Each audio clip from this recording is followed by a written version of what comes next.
la femme nigérienne, elle était au front.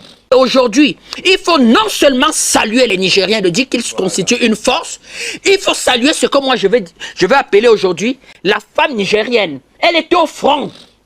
Elle était au front. Comme au Mali. Tiani a donné la voix. Il a arrêté le pouvoir de celui que j'appelle le clochard de M. Bazoum. Les Nigériens ont pris le relais. Il n'y avait pas chef d'État qui allait rendre visite aux Nigériens. Il n'y avait personne. C'était des badauds, c'était des enfants, c'était des inconnus, c'était des femmes nigériennes qui vont mettre en prison 1500 soldats français et l'ambassadeur de France. Il ne faut pas saluer ça. Enfin, M. Macron a cru qu'il y allait avoir une division au sein de la hiérarchie militaire nigérienne. Voilà les points sur lesquels il tablait.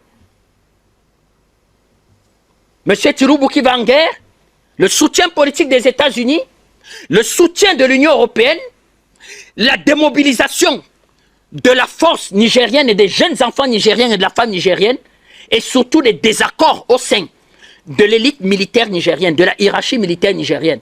Et en ce temps, c'est pour ça que j'ai dit que M. Macron joue les intérêts de Washington, parce qu'on a commencé à parler ici, il a commencé à voir la rumeur de militaires nigériens formés aux États-Unis. Et on expliquait qu'il y aura de toute façon des contacts avec des militaires américains. En ce moment-là, l'élite européenne croyait que Macron jouait les intérêts de l'Europe, en se disant que Washington va jouer sur ces intérêts-là pour pouvoir faciliter la France, en quelque sorte, au Niger.